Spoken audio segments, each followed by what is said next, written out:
Welcome to the More Than Just Mowing podcast. I'm your host, Joel Cleaver, and this is the official podcast of Jim's Mowing. If you didn't know it, it's the world's largest gardening franchise with more than 2,000 franchisees in Australia, New Zealand and Canada. And on the podcast show, we interview franchisees, our franchisors who run the regions and manage the franchisees, and also Jim himself. So there's a lot of broad range of content, and we do encourage you, if you are researching more about Jim's Mowing, about what we do, go through those episodes. It will give you a great sense of who we are. So without further delay, here's today's episode. So Brett, thank you very much for joining us today on the Jim's Mowing and Jim's Group podcast. And first of all, present you with the Silver Core membership, which is worth, I think, $600, $700, a couple of free nights at any of your core hotel in the world. And there's 50% of dining and plus a lot of other benefits as well. So we'll get this to you after the interview today. And thank you for joining us in the today. I'm sure you've got a busy schedule. So let's get into it first and just start with what were you doing prior to Jim's Mowing, Brett? I spent 33 years in big box retail, mate. Wow. So all the way from sort of the back dock guy receiving boxes up into sort of regional manager, project manager towards the end. Yeah. So what prompted the change after so many years? To be honest, it happened in COVID. So at that stage, I had the unfortunate position of being in a Coles supermarket going through toilet paper gate. And it was actually better things to be doing with my days than dealing with people talking about empty toilet paper shelves, mate, to be honest. Can you tell us a bit more about it? Because it's a pretty crazy time, as we all remember. We sort of, because we were living through that time. Yeah. From your perspective, maybe do you want to talk a little bit about regards to that? Yeah, right. Okay, so I was running a supermarket at the time. My first job every morning at 6:30. I went to work at 6:30 every morning. It took me 45 minutes, I think, to get to the shop. And there would have been a minimum of 150 people already lined up for us to open at 7. So my first job for the day was count how many packets of toilet paper there were, and then walk the line and count how many customers they were, one per customer. And then from when I ran out of numbers, it was like, anyone that's in the line from here back, if you want toilet paper, you're not going to get it today, that'll be tomorrow. And 50%, 60% of the rest of the line would leave and go home and come back the next day. Wow. And that happened week after week after week. Bizarre times. Crazy to think back. Crazy. So just when you started 2021, so what were you looking at the time? Like, because obviously 33 years in something, it's very, like, it could be like, very difficult, to sort of try and do something new. So what were you looking at the time? Do you remember, or was it always Jim's Mowing, or what was your thought process? Yeah, look, it was interesting sort of story, because when I was out on a project role, doing sort of 70, 80 hours a week with retail, I actually rang to try and get my lawn done. That would have been probably 2019. And then I was basically an unserviced lead because no one could do the job. And then that sort of started to sow the seed a little bit. And I knew a couple of other guys sort of in the industry, not with gyms. And I thought, you know what, that's something that I'd really start to think about. And then sort of, it was probably a 2-3 year process where I started to think about it, and then thought about flexibility and work-life balance and all that sort of thing.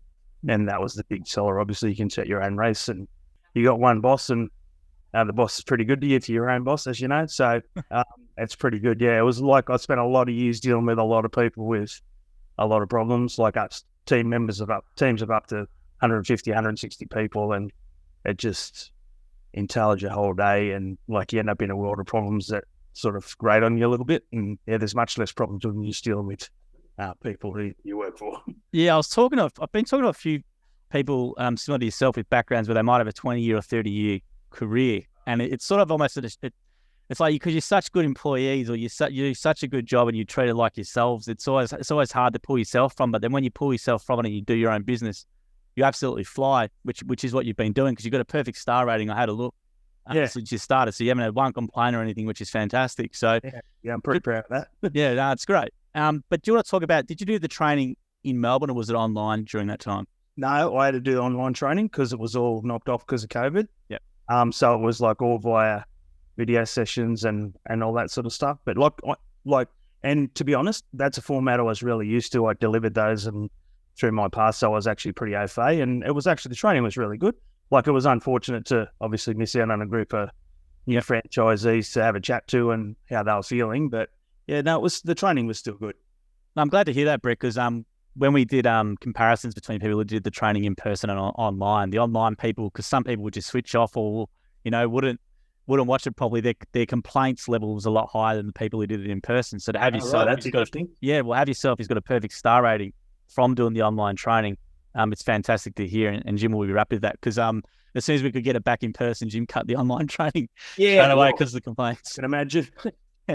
So what was it about the training, especially with the mowing, because mowing's a practical job and you're coming from something completely unrelated. So how was that experience going in your first couple of weeks from doing the theory components and then doing the practical? So I was always been a pretty practical one myself. So the transition was quite good. The interesting thing about the training though, and it's worth to pass on, was like the amount of time that the customers mentioned in the training, there was no doubt what you should actually be doing, right? So you don't actually, like starting a lawnmower and mowing a lawn was secondary in the training to making sure the customer was okay, right? So that's how it came across to me. So I lived that for 3 decades. So I didn't have a problem with like transition. I just transitioned my customer service 30 years set over to my customers. And they've responded obviously really well. But the practical stuff was fine. Look, took me probably 6 weeks to get match fit, to be honest. So, I mean, in a supermarket world, you're doing the same amount of steps as what you're doing in a gym's day, but it's like obviously really different walking around sort of pointing and shooting as opposed to actually working physically and holding a hedger and pushing a mower and that sort of stuff. So, but yeah, no, the transition was good. Took me a little while to get fit, as I said, but yeah, now we're good. No, we generally hear that. Yeah, it's generally around a month or 6 weeks, as you said, in terms of match fitness or gardening, mowing fitness, because it can be a bit of a shock to people if they come from at least you're walking around at your job, but coming from an office job where you're sitting down all day. We do hear from the blokes, they're very, very drained for that first month or two until they get used to it. I had a chat to one of the boys last week, and sort of we had a tough day last week weather-wise. Like it's winter, so it's pretty crazy on the Central Coast in winter. Yeah, but we had a super sneaky hot day, and one of the other guys that's in after me, I sort of said I would hate to have come from an office desk job to sort of like that would have been a challenge. Yeah, for sure. Yeah. And so with the business where you're at now, so are you a sole trader? How many clients do you have, or what's your setup currently? I'm a sole trader. I got 115 regulars last year. So it's all gone really well. I'm happy. Yeah, that's a great business. Like to be doing by yourself, you must be pretty flat out with those. Yeah, no, it's busy. Well, currently sort of obviously it's winter here, so I'm back to sort of 4 days a week now, but that's okay because come the end of September I'll be probably on 6, so it ends up even. So how's your lifestyle been with was it more family reasons you wanted to do the business, or what was your lifestyle you wanted? Yeah, look, I've got 3 adult daughters and my wife and 2 grandkids now, so because you're a young looking granddad. Oh, cheers, thank you. Yeah, so when you're at that time of life, there's more important things to do than be working for the man. And it's nice to be able to go, have your daughter ring and go, hey, I'm stuck with the kids on Friday. And then I can go, well, I'll do my Friday on Saturday and I'll help you out. So that's a bit of a motivation. But I spent 30 years working for someone else. So to be honest, that was a massive motivator to not be working for someone else. And how have you found yourself, let's say overall, like in Wellbeing wise, has it just been such a relief, or is it what would you describe that as from that transition? I wish I had done a decade before. Yeah. Like I'm in much better headspace than I've ever been. And it's strange because obviously, you spend a lot of time worrying about numbers when you're in a high level position in sort of any organization, but then you move that and transition to worrying about your own numbers, and which technically should be probably more stressful, but it actually really isn't. So, when you get it, you get it. But yeah, the pressure wise is fantastic.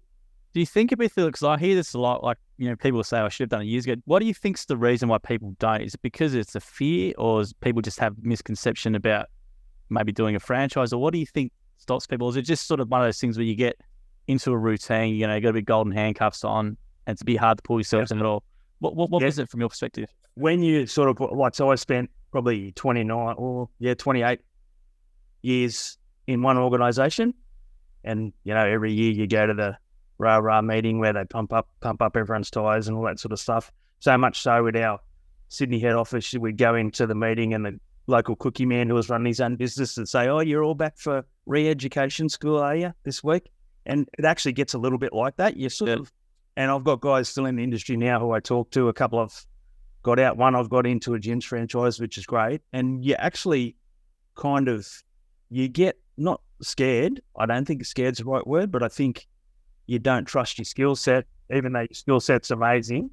You don't trust your skill set to be able to transfer, and it transfers so incredibly. It's not even funny once you've done it. Brad, I'm glad you said that. I think that's a big problem for people. You're right; they underestimate their skill set for whatever reason. I think there's a thing called the Dunning-Kruger effect, and a lot of the time it's more like the more intelligent or more capable people are, the less confidence they feel in their ability. Whereas people who might not have that same skill set, but they're more confident, tend to do well. So yeah, you're right in terms of people underestimating their skill set. Because in your 30 years, you would have done, like even after 10 years, 15 years, you would have done so many different things, where what you're doing now just easy in comparison. Yeah, well, you're right. I mean, I remember writing a resume to move from one organisation to the other, and you go back through the history and you think if someone presented that to me and I was interviewing them for a job, you'd just be like, that's impressive. But you don't consider it because you lived it, obviously. So, no, I think it's a great point. I'm glad you said that. I've done a few of these interviews, and that's one thing that hasn't been said. But yeah, people's lack of confidence, or their own, not lack of confidence, but maybe lack of actually understanding how good their skill set is something that puts people off from doing it. But I was going to say, in regards to your own business now, you got a perfect star rating, which is fantastic. So maybe just want to outline from your perspective, what's good customer service to you? And when you get that inquiry, what's your process, or what are things that you're doing differently to keep that perfect star rating? Yeah, so the 2-hour window that we have, I don't abide by. I just do it straight away, which actually lands a fair bit of rapport. Like you get very much like a lot of, oh, wow, it's straight away. Well, already, that sort of thing. But then that's one piece. Then you obviously get your quote in, and once you land your client, and it's a little bit about like the little things with your client. So good example is I've got a lady who I did last Friday who's a regular, and her husband's in hospital. So that's just a follow-up text this morning saying, hey, I hope everything was okay, because she went to the time to say to me, hey, I've left the gates open, hubby's in hospital, and I won't be there to see you, sorry, that sort of stuff. So just those little 2-minute jobs for me. Like, it's easy to say there's 110 people that I have to see, but they only see me. So it's important that I give them time that they're valuable to me as a client. So just little things like that. And I'm always punctual. I do what I say. If I'm not going to come, I ring them. If it's raining, even though they know I'm not going to come because we're getting 5 inches of rain, I'll ring and say, hey, it's raining, I'm not going to come. And just follow up and communication with the client. Yeah, that's great. And I was going to say as well, with do you want to outline for people all the services that you do in your business? So what type of jobs do you find yourself doing for your customers? Yep. Okay. So I mow because I'm in the mowing franchise, but find myself doing a lot of odd jobs for other people, like a little tap change for an old guy last week that couldn't do it. That would be like a $400 plumber call out that we don't have to worry about because I know how to do it. I do gutter cleans. I do heaps of hedges, lots of gardening. Rubbish cleanups are a good one on the coast because on the Central Coast we only get 6 a year from the council. So once you're out of 6 a year, you're in trouble. So a lot of people will say, hey, can you come and run this to the tip for me, and that sort of stuff. So yeah, a little bit of everything.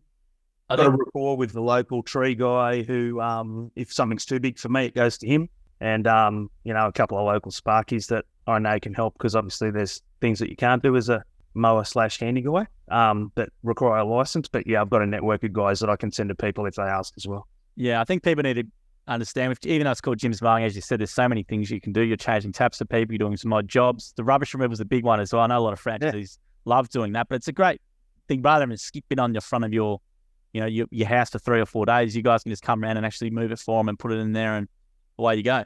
On. Yeah, absolutely. Do a couple of real estate end of lease garden cleans. I did one of those last week. So this house I did last week, it's the 4th time I've done it in 2 years. So that's an interesting one. So obviously going through some tenants, but yeah, each time I know it's easy to redo once you've done it once. Yeah. And what are some big misconceptions as well do you think that customers have around Jim's Mowing, or that you find from your experience? I'm not sure if there's any misconceptions or not. What I find a lot is other people, contractors, businesses have let a lot of people down. Like that's my chat a lot. Like, so you'll show up and the lawn's obviously not 4 foot high, so it's someone's doing it. So the conversation is, oh, who's been doing your lawn, etc. And it's like, oh, this person's been doing it, but they've stopped coming. And I'm like, the amount of times I've heard that in my day is like ridiculous. It's not difficult, but there's really good brand recognition on the coast, which I think's really good and interesting. I think they think we do everything, which I think we probably do, to be honest. I put my caravan in locally about a month ago in my gym shirt because I just go down to the beach locally. It's 10 minutes down, so we did go down for the weekend. So I came and dropped my trailer off, put the van in, and as I was putting it in and just plugging the power in, the guy next to me went, "No, you gyms blokes just do everything, don't you? You even put caravans in for people." I went, "Oh, no, mate, this is my van, but I'm sure we could do Jim's caravan swap arounds if we had to." Yeah, but I don't find a lot of misconceptions from the clients, but brand recognition's great. Yeah, that's great. And how's the support been up in your area as well? Did you have much idea about the franchise system as well in regards to the support and all the other things when you started as well? I'd done a little bit of research, so I knew there was a couple of different models. Like our model, I think, is really solid. So the support's great. Yeah, it's really good. Like I don't have a lot of contact with my franchisor unless like I need to, sort of thing, and he chases me up regularly, and we have a bit of a chin wag two-way about some stuff. But yeah, it's a really good setup. Sort of something like we had last week. Actually, the survey came out for the auditing of the ad fund. Yep. That came out from the office, but it came out with a really weird email address at the top. So I just rang my local franchisor and I went, "Look, it's come out really weird. Maybe just let the guys know it's not a scam. It's actually something that we look at," because it just came out saying something strange. So, but no, the support's really good. That's good. Now, do you have meetings as well that you attend, or? Yeah, absolutely. Yeah. What goes on at those meetings? We run through sort of where we're headed, unserviced leads, sort of strategy stuff, bit around employees. If the guys have got employees, like what we should do. We did new, obviously the minimum wages were increasing. We just had the meeting before last one, so we talked about that. Like, headwinds, what we're worried about around interest rates and all that, just sort of, stuff when you run your own business that especially for the new guys, right? So if you're in 12 months or you've never done it, like I've been through a few winters and a few summers, so you kind of know. But interest rate rises, I've never lived before running my own business, so it was good to hear that sort of insight. We talked that last meeting, which was beneficial. And how's the level of work been coming to you? Been happy that you're on leads still, or you're? Yeah, I've got leads on. I've had no leads for about 3 or 4 weeks, but it's winter, so I mean, I had mowed my grass for a month, so I'm not. That doesn't surprise me. I've sort of just got them turned on, in case something pops up. Because what I find is if you jag someone in the middle of winter, you can potentially convert them to a regular, and then they're sort of ready to go from September onwards, which is great. So I just leave them on basically permanently during winter, just in case I don't need the work. I've got enough because I bank work up during summer for the middle of the year. So, but yeah, if someone pops in, happy to go and help them out with a view to convert them to a regular. And what would your best advice be to new franchisees starting in terms of things that maybe they should do, or things that if you had your time again, you would do a little bit differently? I would say be really, really stringent on your customer communication and your scheduling. I would also say don't listen to the noise around Jim's Jobs app not working for you. You'll hear it today, and it's fantastic. I love it. I do all my scheduling, all my invoicing, all my payments, and then I just map it to my Xero account. So I would say don't listen to that. I would say get match fit as soon as you can, but just be really good to your customers, because I mean, someone once said to me, good people get along in the gym's organisation because of what we do, and that's, yeah, if you go in with the right attitude, the customers will love you. And yeah, do you want to talk a bit more about Jim's Jobs, because that's great to hear, because it's obviously probably the number one hot point for Jim and franchisees. So are you using the desktop version of the phone app? What are you using? I use them both. Yep. I use them both. So I use my phone. The phone's great. Phone app's great. Like, don't get me wrong, if I get a software update in midday in the middle of the day, it's a little bit annoying, but you can always flick it. I find the app great. I don't have any issues with it. And then I use the desktop one when I sort of chase old invoices and bits and pieces like that, and sit down and send a few emails. I'm glad to hear. I've done a few down the roads with franchisees here, and they use the app and just have it on the dashboard, and just after every job, bang, send their invoice, and it seems to be okay. So it's I know I hear the noise, and I'm not sure what these guys are doing, to be honest, but yeah, that's anyway. Well, I'm glad you said that. I'll speak to Jim today, and I'll say Brett said he used it and he's happy with it, so it's good to hear. Yeah, I've used it from the first day, and don't worry, I heard the noise at the start, and I heard that don't do it, and I went, you know what? I've lived in a lot of organisations and had some really dodgy help desks, and even the guys, if you ring the help desk, they're pretty good. They get back to you quick, and I think I had a problem with 3 invoices that wouldn't sync, and I had two guys on the phone for 25, 30 minutes and we worked it out and they helped me work it out. So, yeah, I'm not sure what they're doing to make it not work, but it's not that complex. How long did it take you to learn it properly? Was it a day or was it a half day or less than that? Or how long did it take? I worked it out sort of within a couple of hours. I'm pretty savvy with apps, but and pretty good with computers. But yeah, it's very intuitive. And look, to be honest, if you were struggling and you follow Jim's tour that you get when they do an app update, you could work it out pretty quick yourself, even if you didn't know what you're doing. But yeah, I find it really easy. That's great to hear. Now, in your business, what type of equipment are you using? I run Toro lawnmowers. I've got a 21 and a 30, and obviously backups of the 21s. I run a John Deere ride-on, and then I run Husqvarna hand tools. Yep. So is that for you? What sort of gear would you recommend to new franchisees? Because obviously everyone's got brand preferences. So how did you make your decision on that equipment you use? Okay, so the franchisor selected mine, but I would totally recommend a Toro mower. Don't buy anything else. Like, people will tell you Hondas are amazing, et cetera. Don't just buy a Toro mower. Trust me, it's the right thing to do.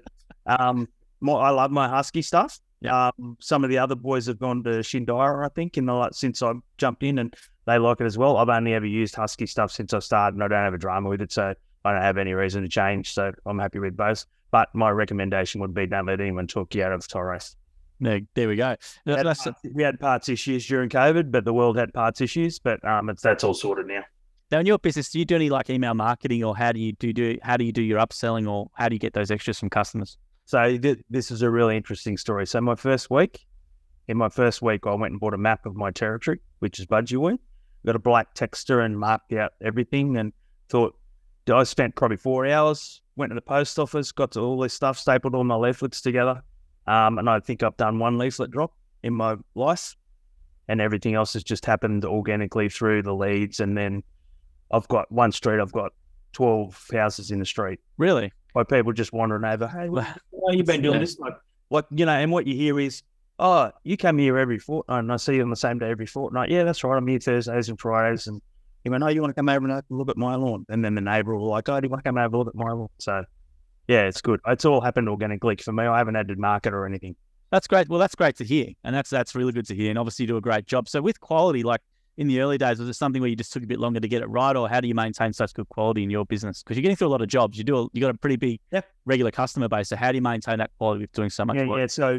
So early on, and one of some of the other new guys I spoke to was the same. I was like, don't just take your time and treat it like your own lawn and make it look good like your own lawn. And one of the guys was like, I'm too fussy on my own lawn, so I shouldn't do that. And I went, look, just get your quality right first before you get your speed up. So my advice would be, get your quality right, do a really good job, and then the more you're back there, the quicker you get at it anyway. You'll get inherently quicker, and then you'll get faster and faster because you're going to the same place all the time. You know the routine, it's nice and easy. And yeah, but you got to go quality first, even if it takes you that longer in your day, and then get your speed up later. Yeah, that's definitely good advice. And for someone maybe looking at it, or who's in your position, what would you sort of tell them? What things should they be asking maybe, or what should they be looking at or doing to maybe sort of see if Jim's Mowing's right for them? Go find your local bloke, have a yarn, see if you can do a day with him. I did a couple of days with the guy I bought my franchise off. He did a split and I bought like half of the split. Yep. Just knowing, like, anyone will take you on a run. If someone came and knocked on me and said, hey, I'm thinking about it, I'll take them for a day with me and show them what it's like and talk about the virtues, and you can see everything. So I would say go and find your local bloke, have a quick yarn, probably chew his ear off for 20 minutes, and you'll know straight away if you want to jump in for a day, because if you get the right guy, you'll talk the good things. Like, everyone can dwell on a bad thing, but there's not many of them, to be honest. But yeah, just jump in with a franchisee and go for a run. Yeah, and with help, just trying to break his back window like I did with my guy, but that's okay. You broke his back window? His back window on day 2, flicked the stone into it with a whipper snipper. Bloody the stone. There's someone you've got to do this. You know what Jim's Mowing fantasy until you do a stone in the winter, but I didn't know on the observation day. Yeah. Wow. Yeah. So I went and did a day for him for a couple of days for him for free to pay him back. Oh, good man. Good man. I was going to say, you're happy with the level of income as well. You're making up to say much you're making, but are you happy with what you'll be bringing in for yourself in your business now? Yeah, absolutely. Yeah. Yeah, it's great. Yeah. That's good. Yeah. No worries. Well, thank you very much for your time, Brett. You're welcome, mate. Nice to have a chat. Oh, no, well, mate, you can see why you obviously do really, really well. And it's great to hear. Jim will be pumped you've talked about Jim's jobs in such a going. People need to, I said to franchisor, people need to stop this, mate. Look, I'm on a page I had to get off. I'm like, you guys are crazy. You're not doing it. Yeah. It's pretty depressing for Jim to get. It's all he gets is complaints about that. But it's interesting. As I said, I've been through a few day on the roads with franchisees down here, and they use the app, and they're the same as you. They're like, "Are you not seeing app? Not a problem. There's no issues, is it? No, not a problem." So I don't know. But for being a staff franchisee, mate, we'll get this silver core membership to you. You'll get an email to create an account. It's a legit email from a core. It's not spam. So create an account in 5 days when you get it. And also getting 2 free nights to any hotel in the world via a core network. So it's worth a bit of money. And that's on behalf of Jim's Group and Jim's Mark being a staff franchisee. So that's great. Thanks very much. Thanks for joining us today, Brett. You're welcome. Appreciate it. Nice to meet you. Thank you for listening to the episode of the More Than Just Mowing podcast by Jim's Mowing. If you do need help with your local gardening expert, please give us a call at 131 546 for Australia, 0800 454 654 for New Zealand, or head to jimsmowing.com.au or jimsmowing.co.nz. If you liked what you heard, please make sure to leave us a review as well, wherever you consume your podcast. We appreciate your support. And until next episode, we hope you have a great week.